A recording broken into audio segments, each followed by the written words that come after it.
Ha concluido eh, la cumbre climática de Dubái, la COP28. Ha concluido hoy miércoles en la mañana y muchos en el mundo se muestran jubilosos, se muestran felices por unos acuerdos que son presentados como un gran hito. Y son presentados de esta manera porque por primera vez eh, se habla en una cumbre, en una COP, del tema de los combustibles fósiles como el problema a atacar. Todas las otras cumbres habían insistido, habían enfatizado el lado de las emisiones, abatir las emisiones. Y para ello estaban las medidas de mitigación. Pero por primera vez se habla, aunque sea tímidamente, aunque sea encubiertamente, del tema de la producción de combustibles fósiles. Es decir, eh, se da una respuesta, se responde a un planteamiento que se viene haciendo desde hace algún tiempo y que se intensificó en los días previos a la cumbre de Dubái, que era el tema de la eliminación de los combustibles fósiles como la única manera, la única medida de resolver el tema del cambio climático, del calentamiento promedio del planeta. Y para poder así alcanzar la meta del 1.5 Celsius por encima de los niveles preindustriales. Toda la discusión se había centrado en esta cumbre, en esta COP28, toda la discusión se centró en un juego de palabras, en cómo plantearlo, en cómo plantear se posicionaba la cumbre respecto al tema del petróleo, de los combustibles fósiles, al planteamiento del tema de la eliminación de los combustibles fósiles. El planteamiento en el que había mayoría, había consenso, incluso sospechosamente los países desarrollados parecieron unirse a los del sur global, a los países pobres en la demanda de una eliminación de los combustibles fósiles. Los países pobres bajo ciertas condiciones que ahora mencionaré. Y entonces, todo se concentró en cómo frasear los acuerdos respecto a los combustibles fósiles. Y entonces, había dos planteamientos. Uno, la eliminación gradual de los combustibles fósiles, en donde coincidían muchos países, tal y como señalé hace un momento. Y la otra era la disminución gradual, que era menos dura para los países petroleros y que tampoco era aceptada, a pesar de que era más suave.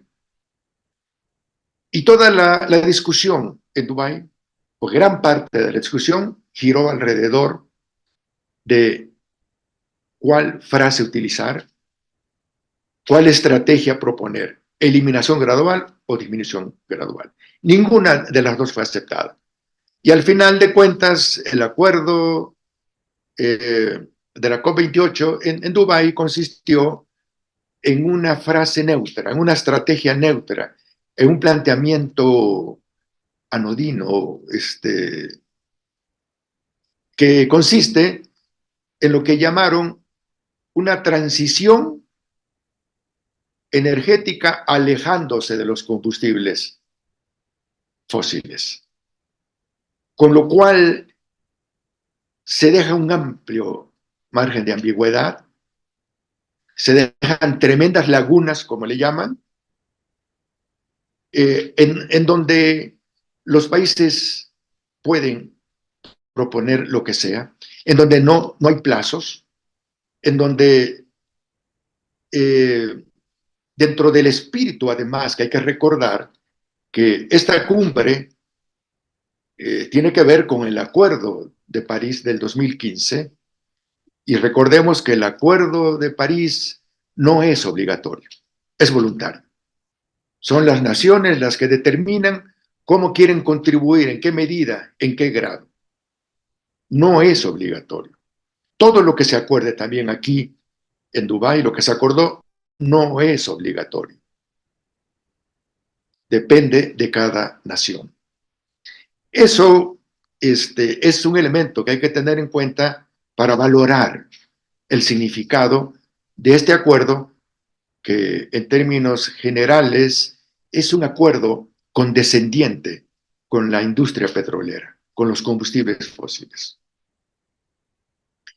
Y entonces, el fraseo del acuerdo final, de la principal estrategia o de la estrategia marco, es esta transición eh, que propone alejarse de los combustibles fósiles a través, dice, de medidas justas para todas las naciones, respondiendo a los tiempos y a las dinámicas nacionales. Con esto recoge además una demanda de los países pobres, de algunos países pobres, que habían condicionado su participación en los acuerdos y en las medidas que se tomaran, incluso la eliminación de los combustibles fósiles, siempre y cuando se acordara o los países pobres tuvieran acceso a lo que se llama en el lenguaje de estas negociaciones los medios de implementación. Es decir, los países pobres decían sí, podemos aceptar la eliminación, que no estaban del todo de acuerdo. Podemos aceptar la eliminación de los combustibles fósiles siempre y cuando se nos brinden los medios de implementación. ¿Qué quiere decir? Ayuda financiera, transferencia de tecnología, creación de capacidades. Esos son los medios de implementación. Y pero recordemos que aunque esté incorporado ahora en este planteamiento, en esta resolución de la COP28, esa ayuda, esos fondos, esa ayuda financiera y tecnológica está en cuestionamiento. Lo mismo que está en cuestionamiento, a pesar de que se señaló que se iba a crear un fondo para daños y pérdidas en los países más afectados por el cambio climático, y se manejaron ciertos montos. Esos montos que se manejaron no representan los verdaderos volúmenes financieros que se requieren para verdaderamente compensar a los países afectados, ni con mucho. Pero además no se establecieron plazos. De tal manera, pues, que la cumbre climática de Dubái terminó con, con muchas promesas, con muchos planteamientos ilusorios, con muchas vaguedades, con muchas incertidumbres, y es justamente eso, esas vaguedades, esos dobles mensajes, esa posibilidad de interpretarlo a su manera y de no marcar tiempos para la consecución de las distintas metas. Eso es, sin duda, lo que hace que estas resoluciones de la cumbre de Dubái estén siendo festejadas, estén siendo alabadas por todos, sobre todo por los representantes de los gobiernos nacionales.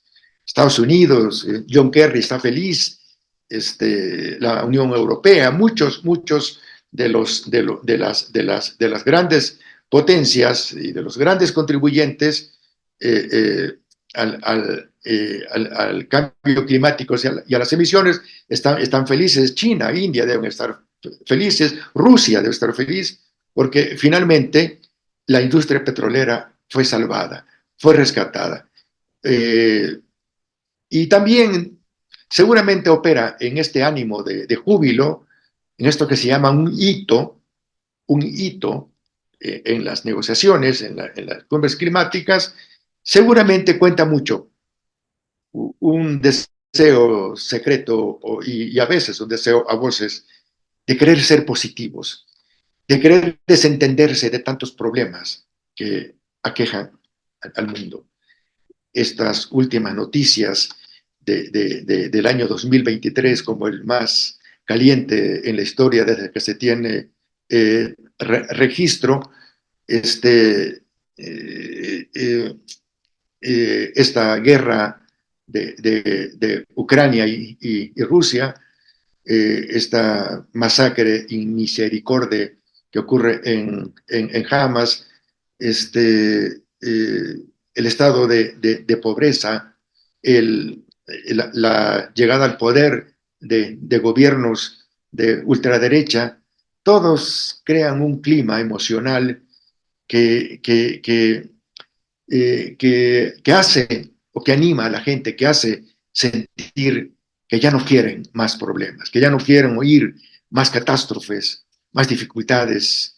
Y esto es favorable para recibir estas noticias de la cumbre de Dubái, de la COP28, en donde los cambios que se proponen son para que todo siga igual.